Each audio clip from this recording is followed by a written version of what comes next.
We have some chain burn today. It appears that we've also got some zombie action. And yes, we've also got some love for Doomz. Make sure you guys smash the living crap out of that subscribe button so you guys don't miss out on more content. So we actually have some working chain burn, and I can't tell you that I'm necessarily surprised to see this, but I mean, Yu-Gi-Oh! Day in Japan tends to breed some very interesting deck list that can actually have success. Now, obviously, the OCG having multiple chain burn does allow for a deck like this to actually come out and be able to work, and I actually think that that's kind of interesting. Considering, you know, ceasefires, just desserts, ring of destructions, all of the standard burn stuff is able to kind of get you there, but also, you know, you've got to rely on things like lava golems to be able to board break now. And you've also got an in-house kaiju here being able to kind of board break around some things is actually not too bad. But, you know, you're playing chain burn in 2026. I think at this point in time, you've got something interesting you're working with. Next up is a zombie pile, and surprisingly enough, this won its event. I mean, looking at this, you're just kind of like, this is a lot of stuff going on here.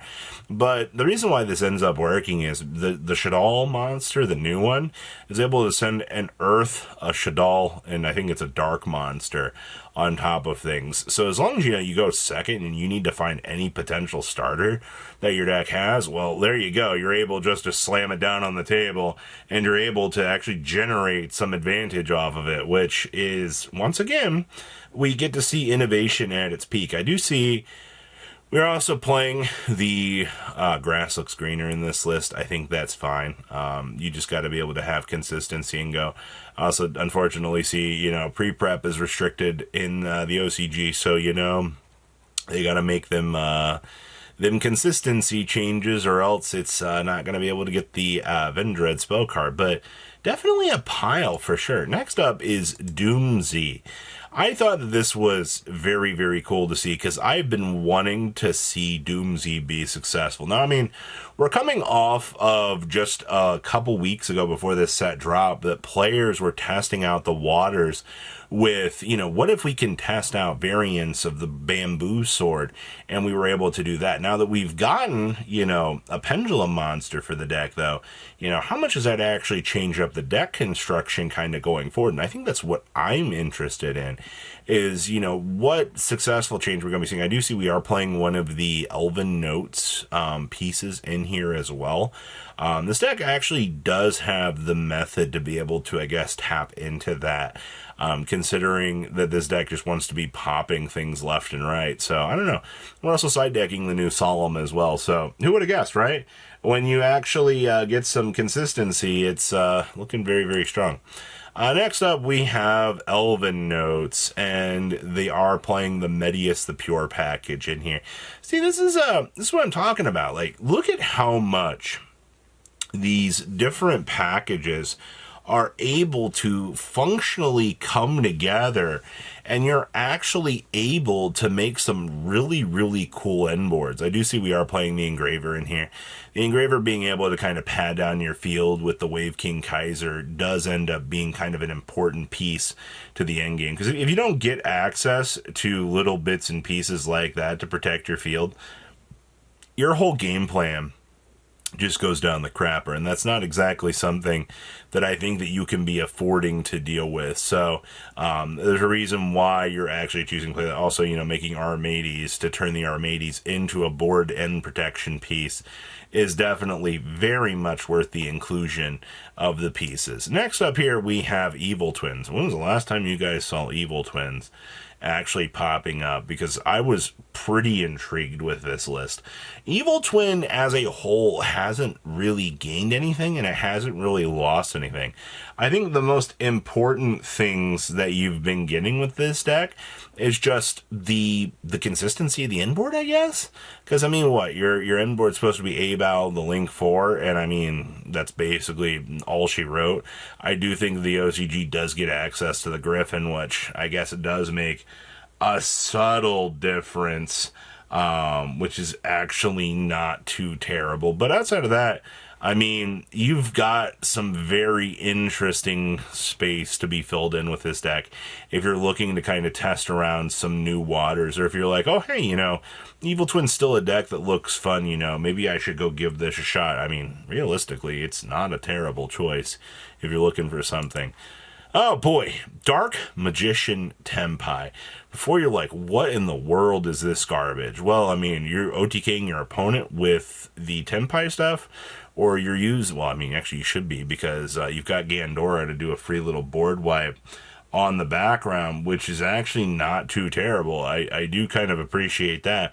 Also, I mean, you get access into the Dark Dragoon itself, which is kind of cool, to say the least. I mean, this is the kind of deck that you take a look at and you're like, is there really some consistency to this? And I actually do think that there is. But I mean, if you want to turn your brain off and just go unga bunga Yu-Gi-Oh, is this the kind of deck? Yes, I think that this is. This is the kind of BS that you just hear rumors about, and you're like, no, this is actually good enough to be a consistent challenger in the meta. So, like I said, Yu-Gi-Oh! Day was breeding some crazy innovation. Next up, we do have Resonator. From what I have seen with Resonator, I think that this is just kind of the casual player's dream. Like, this is the deck that you put together because you've seen the big Red Nova doing work, and I know a lot of budget players are going to be actually wanting to play this deck. It's the illusion that it looks very good. And I mean, when you do get the casual player on the hook for this, and you're like, oh, hey, like this is some synchro pile good stuff, can we actually do something with this? The answer is yes. Yes, you can. There might be some changes to make to this list to make it slightly more consistent. I don't exactly like the level 5 big piece golem in the deck, but I think that's fine. You've got to take the different pieces that you get with this, and you got to test out the different waters to see, what is going to be the options to get those numbers correct for deck building. And then we've got, this is a synchro pile good stuff. Well, first of all, the Centurion stuff and the Elven Note stuff goes together very, very nicely. We've been seeing a lot of success with Elven Notes and the Centurion stuff in the very early stages pre this set. That it actually did make it look like a very strong competitor. But the fact that you're also building the White Forest stuff into this deck, I think does prove that there is a bit of the synchro good stuff you can do. Also, Stardust Dragon Assault mode on an end board piece of, White Forest synchros. It's going to be very, very scary to deal with. I can tell you the play lines with this are also going to hurt your head because every hand is going to potentially lead down a different path. But I think it's definitely, you've got the options present to have a good, successful formula here. And the next up, we have Archfiends. And I mean, this is truly the Regenesis Archfiend pile built into the deck. You're playing a decently small Regenesis package in this list, which I don't know if I necessarily like that. I feel like when you're looking at the Regenesis stuff as a whole, you typically want the best results you're going to get. Though I do like the end of the Anubis in here. That does feel very nice. Also do see that we are playing the Archfiend Matador in here, so you can actually use the Demise, drop that down. Also, we do have the Archfiend Pendulum Ritual in here as well. So this Demise is probably going to be working overtime in this list to find you some very, very cool options to go about. I also do see we are playing Punishment and the Nadir Servant.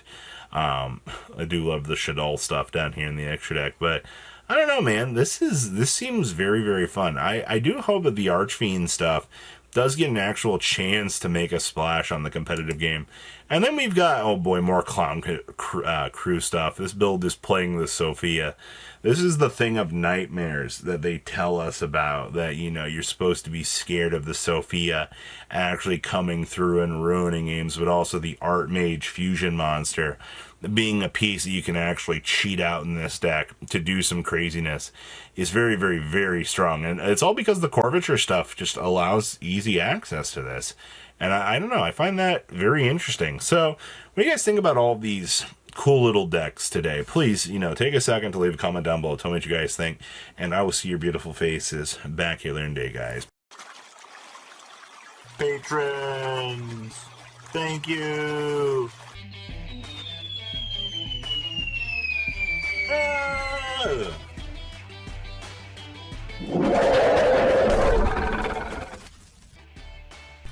Thank you so much for watching. Check out these other videos.